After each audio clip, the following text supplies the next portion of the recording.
कल तक जो विपक्ष परंपरा की बात कर रहा था डेप्यूटी स्पीकर के मुद्दे पे, आज वो परंपरा क्यों भूल गया? अगर उनकी जो मंशा है वो सकारात्मक होती, अगर उनको लगता कि ये जो नीट का मुद्दा है सीरियस है, तो आज राष्ट्रपति के अभिवादन पे चर्चा करके समय मांगते। सरकार ने कहा, मंत्री जी ने कहा, सबने कहा कि हम समय देने के लिए तैयार है, पर अगर मनसाई में ही खोट है कि उनको चर्चा करनी है, उनको गतिरोध करना है, उनको दिखाना है कि हम एंग्री यंग मैन है, हमारी अब सीट बढ़ गई है तो हम लोग गतिरोध करेंगे। तो क्या संसद की जो परंपरा है विपक्ष को लागू नहीं होती है? क्या विपक्ष को ये मालूम नहीं है कि राष्ट्रपति का जब अभिवादन होता है उसके बाद जो चर्चा होती है तो परंपरा सालों से, तो उस पर आप चर्चा कर लीजिए और बाद में नीट के कोई नहीं भाग रहा है। ये एक ऐसा मुद्दा है कि सरकार में सर अभिभाषण पर चर्चा बाद में कर लेंगे, लेकिन पहले नीट के ऊपर चर्चा करिए। वो कह रहे हैं ऐसा माहौल तो कभी रहा ही नहीं। नीरज जी को सुनिए आपने। मैंने यही कहा कि जो विपक्ष बोले वो सही।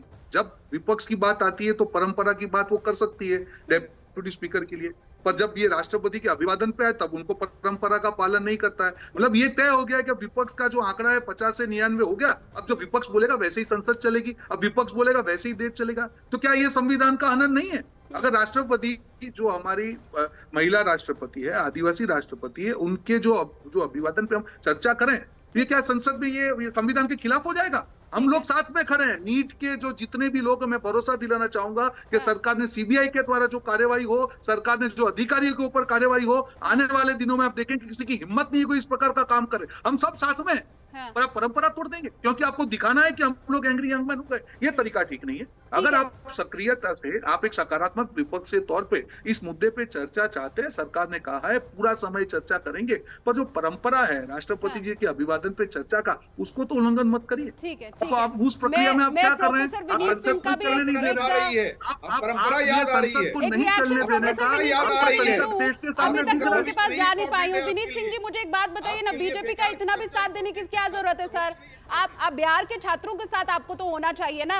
ये जो पूरा का पूरा नीट का विवाद है, तमाम छात्रों से मेरी भी बात हुई है, हमने सुनाया भी है दर्शकों तक, वो ये चाहते हैं पेपर रद्द होना चाहिए। अब बड़ी बात ये है कि नीट पीजी आप पोस्टपोन कर सकते हैं, नेट को रद्द किया जा सकता है। ये नीट यूजी में क्या समस्या आ रही है, इस पर तो आप पूछिए ना बीजेपी से, फिर साथ आप क्यों दे रहे हैं? शालिनी जी गुड इवनिंग, नमस्कार। आशा मेरी आवाज आ रही होगी। जी जी। आपने अपने शुरुआती उद्बोधन में दुष्यंत कुमार की 2 लाइनें कही थी। 2 लाइनें मैं और आगे बढ़ा देता हूं कि तुझे कसम है कि तू अपनी खुदी को इतना हलाक ना कर, तू मशीन का पुर्जा है। मशीन है, कोई भी कार्य जो होता है एक पद्धति के अनुसार होता है। आप लाख चीख ले, चिल्ला ले, कुछ समय पहले तक ये कहते थे कि एसआईटी खत्म क्यों नहीं हुई, सीबीआई जांच क्यों नहीं हुई।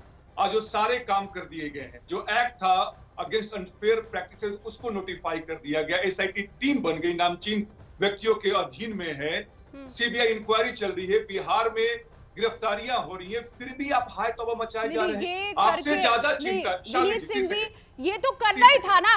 पेपर लीक भी हो गया और वहां पर नकल भी हो रही है, मुन्ना भाई भी बैठे हुए, उसके बाद क्या आप जांच भी नहीं करेंगे? जांच तो होगी ना, वो तो सुनाने या बताने जताने की जरूरत ही नहीं है। विनीत सिंह जी, छात्र ये कह रहे हैं कि आप लीक ये जो हुआ है उसको रद्द कीजिए, और विपक्ष आपसे ये पूछ रहा है कि भाई ये छोटी छोटी मछलियों को क्यों पकड़ा जा रहा है? ये अब छोटा नहीं है ना मामला, ये तो नेशनल लेवल का हो गया है। विनीत जी, लोकल लेवल का मामला नहीं है, नेशनल लेवल का हो चुका है। जांच आप कर रहे हैं, एहसान थोड़ी कर रहे हैं विनीत सिंह जी, करानी होगी जांच। शालिनी जी, आपका दुख और आपकी चिंता मैं समझता हूं, और मुझे लगता है कि हर घर के बच्चे जो भी एग्जाम दे रहे हैं, चाहे आपके बच्चे हो चाहे हमारे बच्चे हो, इस बात से हम सब चिंतित हैं। यही कारण है कि हम समय ले रहे हैं कि जो ये नासूर बना है ना, उसको once and all for all खत्म कर दिया जाए, क्योंकि इस हमाम में कोई भी राजी नंगा नहीं है। अभी कांग्रेस के प्रतिनिधि ने स्टार्ट किया था कि 75 पेपर लीक हुए हैं, उसमें राजनीति नहीं करना, उसमें राजस्थान मत भूलिएगा, उसमें यूपी नहीं भूलिएगा। क्या है शालिनी जी कि हम भी चिंतित हैं और हम सब काम करें। उनके राज्य में हुआ है तो आप भी कीजिएगा, कोई फर्क नहीं है। हमने नहीं कहा, फिर साहब बोलिए कांग्रेस और बीजेपी एक है। शुरुआत किसने किया? हमने कहा कि अगर आपके पास समाधान है तो साथ बैठिए, सत्ता पक्ष विपक्ष इस नासूर को खत्म करे, ना कि बच्चों के कंधे पे बंदूक चला के अपने आप को हीरो बनाए। शालिनी जी। अच्छा नीरज जी मैं अब आपके पास आ रही हूँ। एक हवाला तो पहले मैंने आपको संसदीय परंपरा का दिया, अब दूसरी बात मुझे लगता है ये भी आप बखूबी जानते होंगे कि धन्यवाद प्रस्ताव पर बोलने का जो पहला मौका मिलता है ना, वो विपक्ष को मिलता है। नीरज मिश्रा, ठीक बोल रही हूँ? बिल्कुल ठीक बात है। पहला मौका फिर राहुल गांधी को ही मिलता। मेरा सवाल नहीं पूरा हुआ है सर, अभी खाली हाँ ना में पूछा है मैंने। पहला मौका राहुल गांधी को मिलता, हाँ मैं तो अग्री कर रहा हूँ, वो मिलता? नेता विपक्ष है, आप बिल्कुल नहीं मिलता, सुने बिल्कुल। सुने आप पूरी बात सुने। तो राष्ट्रपति ने अपने अभिभाषण में नीट का जिक्र तो खुद ही कर दिया था ना, बोला था ना उन्होंने, पेपर लीक की बात बोली थी। तो राष्ट्रपति के अभिभाषण पर जब धन्यवाद प्रस्ताव पर बोलने का पहला मौका राहुल गांधी को ही मिलना था, तो वो उस पर बोलते बोलते नीट पर आ जाते ना, बोलते रहते आधा घंटा नीट के ऊपर। कौन मना करता, कौन रोक लेता? रोहन गुप्ता रोक लेते, मना करवा देते रोहन गुप्ता। शालिनी जी, आपने 30 सेकंड का सवाल पूछा है, 10 सेकंड में जवाब अनइंटरप्टेड सुनिएगा जी।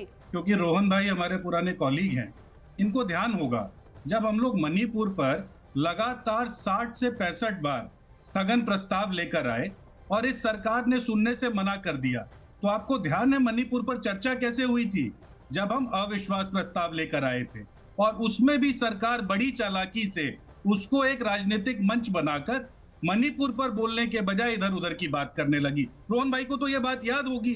और क्योंकि आज बच्चों की बात है, इसमें सत्ता और विपक्ष की बात नहीं करनी चाहिए। इस सरकार की नीयत जो खराब है वो शालिनी तिवारी जी आपने भी देखा है, रोहन गुप्ता जी ने भी देखा है और देश की जनता भी देख रही है। आप क्या चाहते हैं, हम उन 10 करोड़ लोगों के साथ बेईमानी कर दें? आपको जवाब नहीं मिलेगा क्योंकि आप लेना नहीं चाहती हैं।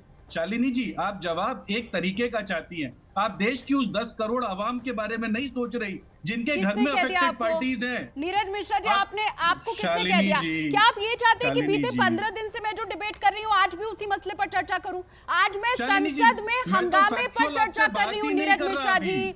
आज मैं आपसे ये पूछ रही हूँ नीरज मिश्रा, पहला मौका तो राहुल गांधी को ही मिलना था, पूरा समय था उनके पास, अपनी बात रखते, नीट के ऊपर ही बोलते रहते, कोई जरूरत ही नहीं थी मामला बदलने की। गारंटी की नहीं, मुझे आप एक बात बताइए, चलिए आज आप परंपरा की ही बात कर रही हैं, नेता विपक्ष जब बोलते तो क्या ये गारंटी थी कि वहां प्रधानमंत्री खड़े होके क्या सिर्फ नीट के बारे में बात करते या वो सिर्फ वहां पर पॉलिटिकल बयानबाजी नहीं करते? आप इस बात की गारंटी लेती हैं? क्या ये सत्ता पक्ष का कोई नेता आ जाकर खड़ा होकर बोलेगा कि राष्ट्रपति के अभिभाषण पर हम जो बोलेंगे उसके ऊपर वो जवाब देंगे? वो तो बात करेंगे, आप बात करेंगे बिहार की, वो बात करेंगे आपसे इटली की, वो आपसे बात करेंगे कि हमने तो ये कर दिया वो कर दिया। ये नहीं बोलेंगे कि 10 करोड़ बच्चों का भविष्य उन्होंने किस तरीके से खराब किया। स्थगन प्रस्ताव चाहे 266 का हो, चाहे 254 का हो और चाहे असेंबली में 70 सेक्शन का हो, वो दिया इसलिए जाता है कि सरकार को उस विषय के ऊपर पूर्णतः जवाब देना होगा, इधर उधर की बात नहीं करनी होगी। आप ये इंश्योर करिए, आपके मंच पे अगर इंश्योर हो जाता है हम लोग अब राष्ट्रपति के अभिभाषण पे बात कर लेंगे। अच्छा, ये तो ठीक है, मैं तो खैर कहां से इंश्योर करूंगी सर, मैं तो एंकर हूं, मेरा काम तो सवाल पूछना है। लेकिन तो सवाल में सरकार की नीयत खराब है शालिनी जी,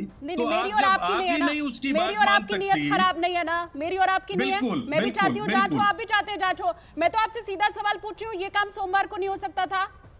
ये काम मंगल को नहीं हो सकता था?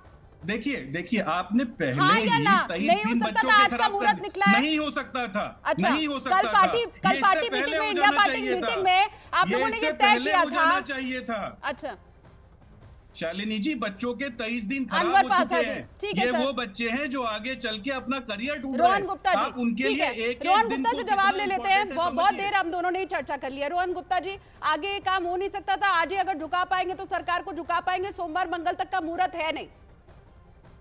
देखिए, यही तो बोलते हैं कि जो एक दिखाना है कि हीरोइक्स की बात है या ऑप्टिक्स की बात है कि हम दिखाना चाह रहे हैं कि हम लड़ रहे हैं। कौन ना बोल रहा है? सरकार ने कहा, संजीदगी से कहा कि हम लोग बिल्कुल इसकी जिम्मेदारी लेते हैं, जो भी लोग जिम्मेदार है उसको हम नहीं छोड़ेंगे, कार्यवाही चल रही है। सरकार ने ना भी नहीं कहा कि आप समय मांगिए, पर जो मुद्दा है शालिनी, जो आप कहना चाह रही है, मैं जनता से यही कहना चाह रहा हूँ कि राष्ट्रपति के अभिवादन पे चर्चा करना, उसी के समय पे ये करना, आपने ही मौका गवाया है ना। अगर आपकी नीयत में खोट नहीं होती तो आप करके, जैसे आपने कहा, उसमें आप बात कर लेते, पर करना ही नहीं था, चर्चा से दूर भागने के, कि उनको मालूम है सोल्यूशन उनके पास है नहीं। जब राजस्थान में 19 पेपर लीक हुए तब तो कोई सोल्यूशन, आज तक तो उसका कोई सोल्यूशन आया नहीं है। आप लागू कर रहे हैं, फिर भी एनडीए सरकार ने कहा कि हमारी जिम्मेदारी है, एक भी छात्र के साथ हम अन्याय नहीं होने देंगे। सीबीआई रेड की बात हो, एनटीए के जो अधिकारियों के ऊपर एक्शन की बात हो, सारे एक्शन करेंगे और इस पे चर्चा जरूरी है।